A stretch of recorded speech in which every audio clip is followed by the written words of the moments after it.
முதல்ல மாதிரி இருந்தா பெய்யற மழைக்கு கரையோரமா இருக்கிற வீடுங்க மட்டும் தான் அடிச்சுக்கிட்டு போகும். இப்போ என்ன ஆக போகுதோ தெரியலையே. என்ன ஆக போகுது?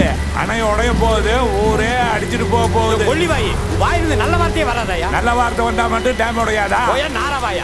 அந்த ராஜா வெளிநாட்டுல படிச்ச இன்ஜினியர் டேம் நல்லா தான் கட்டியிருப்பாரு. அந்த நம்பிக்கை இருந்தா ஊருக்குள்ளே இருந்திருக்க வேண்டியதானே. எதுக்காக எங்க கூட பொட்டியை தூக்கிட்டு வர?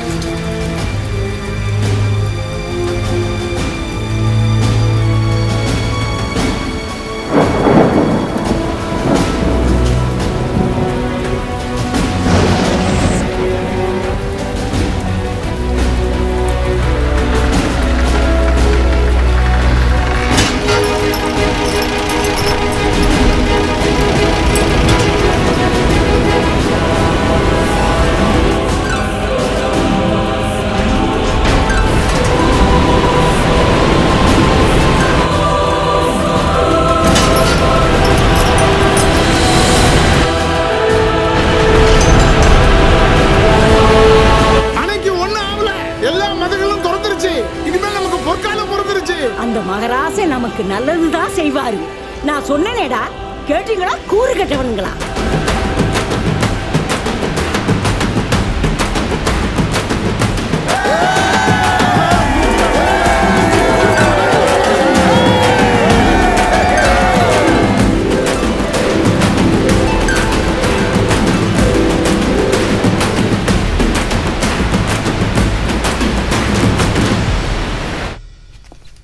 வணக்கம் துரை.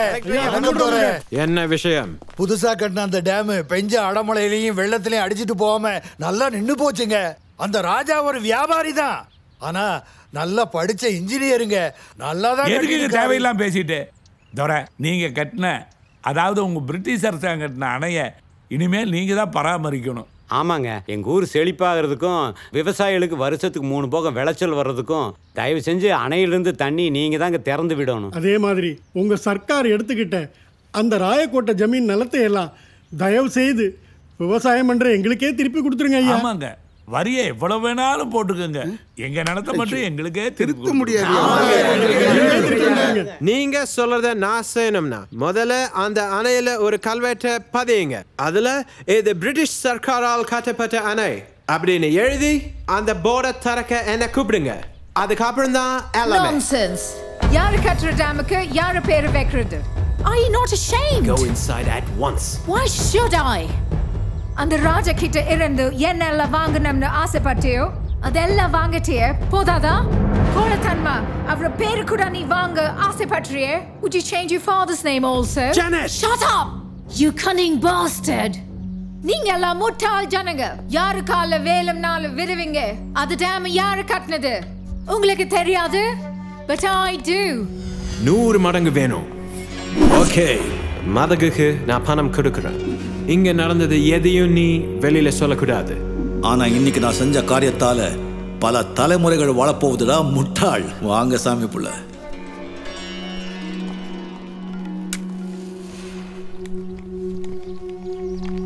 Hey, what are you doing, idiot?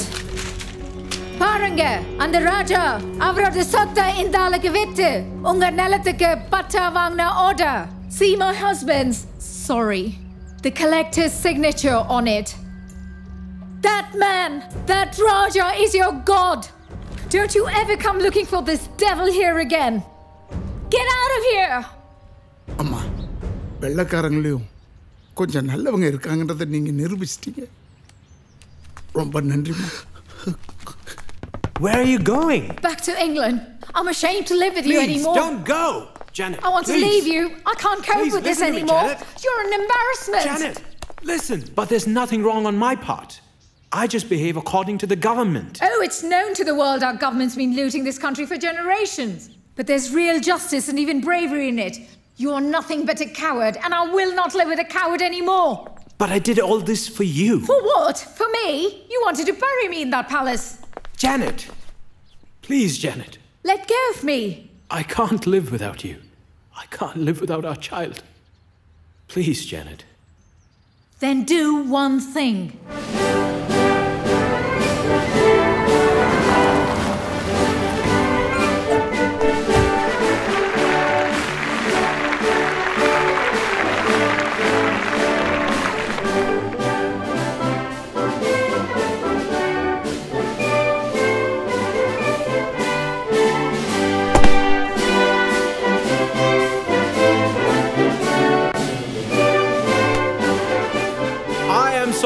what I have done.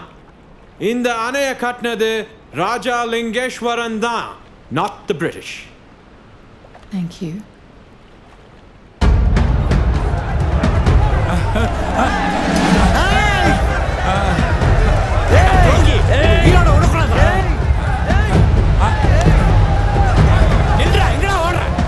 ராஜா லிங்கேஸ்வரா, என்ன மன்னிச்சிருப்பா.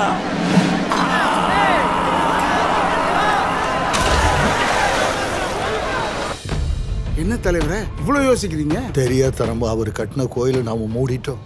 அதுக்கு அவர் காலில் விழுந்து மன்னிப்பு கேட்டால் சரியா போயிடும் தலைவரே. ஆமாம் பாரதி, அவர்கிட்ட மன்னிப்பு கேட்டு அவரை கூட்டிட்டு வந்தே இந்த கோவிலை திறப்போம். அவர் எங்கே போனாருன்னு எங்களுக்கு தெரியாதுங்க. இந்த அரண்மனையை அவர் வித்துட்டாருங்க. வித்துட்டு போகும்போது இங்கே வேலை செஞ்ச எங்கள் எல்லாருக்கும் வீடு நலனும் கொடுத்துட்டு தாங்க போனார். அவர் புண்ணியத்தில் நாங்கள் நல்லா இருக்குங்க. இந்த கோயிலிருந்து லிங்கத்தை எடுத்துகிட்டு போகும்போது தான் கடைசியாக நாங்கள் பார்த்தது. உங்கள் சோலையூர் கிராமம் தான் எனக்கு சொந்த ஊர். அங்கே தான் எனக்கு நிறைய சொந்தங்கள் இருக்குது. இனிமேல் நான் அங்கே தான் இருக்க போகிறேன்னு சொல்லிட்டு போனார். இதே மாதிரி அவருக்கு நிறைய பேலஸ் இருக்குது. வேணும்னா அங்கே போய் பாருங்களேன்.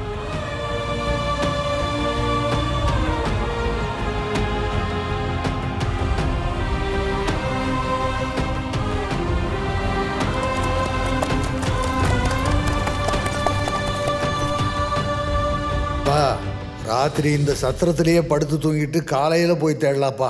ஆமாங்க, எப்படியாவது ராஜாவை தேடி கண்டுபிடிச்சு கூட்டிகிட்டு போகாம நம்ம திரும்ப ஊருக்கு போக கூடாதுங்க. அப்பா பசிக்குதுப்பா. இந்த நேரத்தில் எங்கப்பா சாப்பாட்டு கடை இருக்க போகுது? காலையில் வரைக்கும் பொறுத்துக்க, அப்புறம் பார்த்துக்கலாம். தம்பிக்கு மட்டுங்களா வயிறு இருக்குது? எல்லாருக்கும் தானே பசிக்குது. ஆமாங்க. ஐயா, யாருங்க அது? இங்கே சாப்பாடு கிடைக்கும்னு சொன்னாங்க. உள்ள வந்து உட்காருங்க. வாங்க வாங்கப்பா.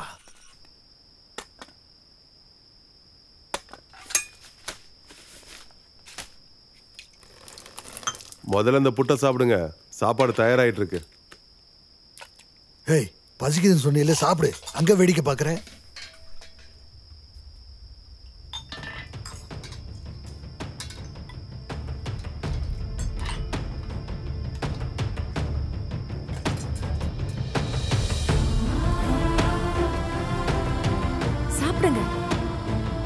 அம்மா பாரதி, வாங்கப்பா, முதல்ல சாப்பிடுங்கப்பா, அப்புறம் பேசலாம்.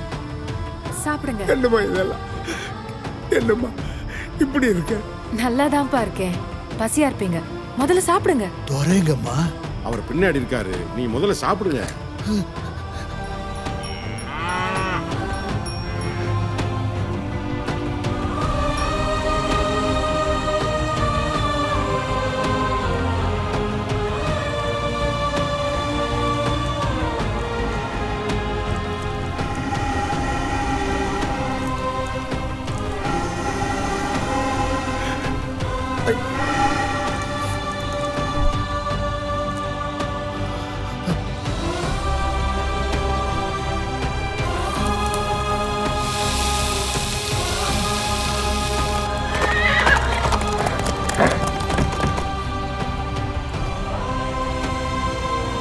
ஐயோ, நான் தப்பு பண்ணிட்டேனே. நீங்களே எப்போ வந்தீங்க?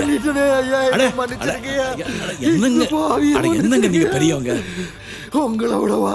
முதல்ல நீங்க அழுவுறத நிறுத்துங்க. எப்போ வந்தாங்க? இப்பதான் துரை. சாப்பிட்டாங்க? இல்ல, முதல்ல சாப்பாடு ரெடி பண்ணுங்க. சரி.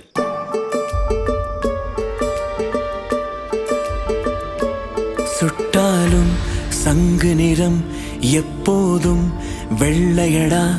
மேன்மக்கள் என்னாலும் மேன்மக்கள் தானே. கெட்டாலும் நம் தலைவன் இப்போதும் ராஜனடா. வீழ்ந்தாலும் வள்ளல் கரம் வீழாது தானே. பொன்னோடு மண்ணெல்லாம் போனாலும் அவன் புன்னகையை கொள்ளையிட முடியாது. உண்மை ஒரு நாள் வெல்லும், இந்த உலகம் உன் பேர் சொல்லும். அன்று ஊரே போற்றும் மனிதன் நீயே, நீயடா நீயடா. பொய்கள் புயல் போல் வீசும், ஆனால் உண்மை மெதுவாய் பேசும். அன்று நீயே வாழ்வில் வெல்வாய், கலங்காதே.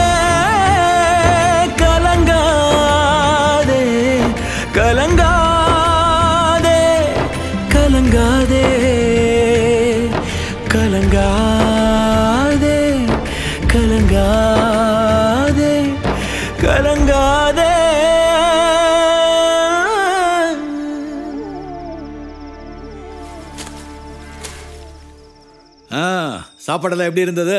சாப்பாடா போட்டீங்க? விருந்தில் கொடுத்தீங்க. விருந்தா? அப்புறம் டேம் எப்படி இருக்கு? பேஞ்ச அடைமழைக்கோ அடிச்ச காத்துக்கோ வெள்ளத்துக்கோ ஈடு கொடுத்து ஸ்ட்ராங்கா இருந்திருக்குமே. உறுதியா இருக்கு, உங்களை மாதிரியே.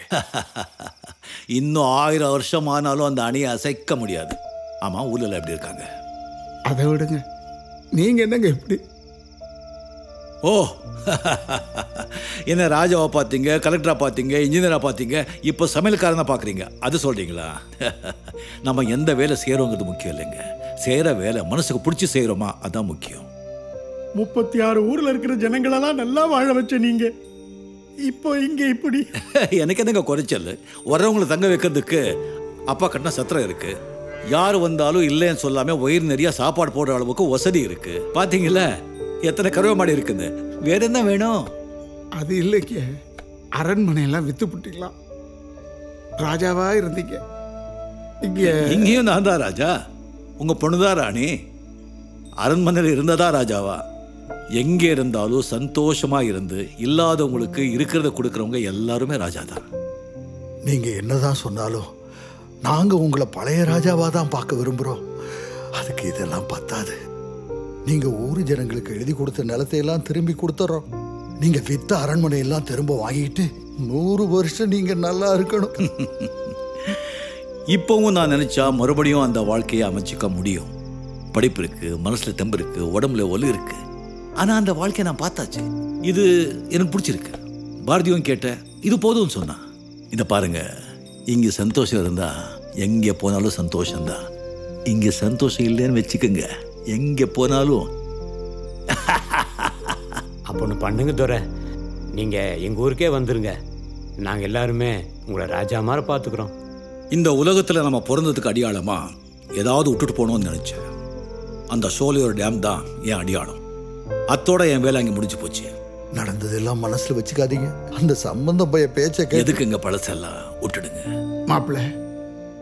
மாப்பிள்ளைன்னு கூப்பிடலாம்ல? மாப்பிள்ளைன்னு கூப்பிடலாம்ல? ஐயே,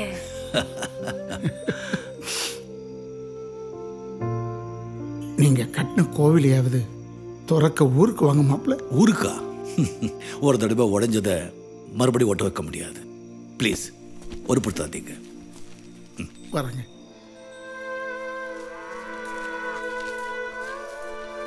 வரம் பாரதி அக்கா.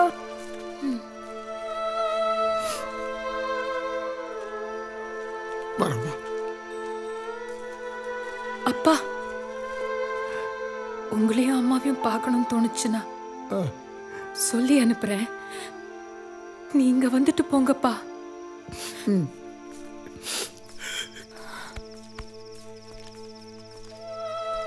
கருணாகரா அக்கா, இங்க வாயே. என்னங்க, ஊர்ல ஜனங்க கிட்ட ராஜா பேலஸ்ல நல்லா இருக்காங்கன்னு சொல்லுங்க. இதெல்லாம் சொன்னா புரிஞ்சுக்காம வருத்தப்படுவாங்க. இந்த அவங்க சந்தோஷத்துக்காகத்தான் நாம எல்லாம் உழைச்சது. ஞாபகம் இருக்கட்டும்.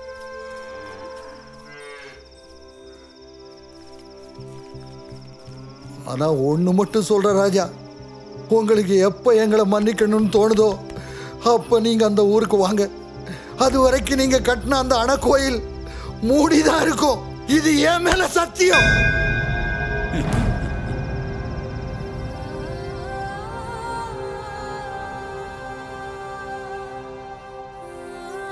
அன்னைக்கு எங்க அப்பா செஞ்ச சத்தியம் 70 வருஷம் கழிச்சு அந்த ராஜாவோட வாரிசால இன்னைக்கு நிறைவேறிருக்கு. அந்த ராஜா நினைச்ச மாதிரி சிவராத்திரி அன்னைக்கே இந்த கோவில் திறக்கப்பட்டு ஆராதனை நடந்திருக்கு. இதெல்லாம் நிறைவேற்றினவரை தப்பா திருடன்னு சொல்றீங்களே? இதோ பாருங்க, இந்த சிலை மட்டும் இல்லை, இந்த கோயில், அந்த அணை, செழிப்பாக இருக்கிற இந்த ஊர், இந்த ஊரை சுற்றி இருக்கிற 100கணக்கான கிராமம், இதெல்லாம் அவர் குடும்ப சொத்தையா? அந்த குடும்பம் நமக்கு போட்ட பிச்சை. அவர் சொத்தை அவரே ஏன் திருடணும்?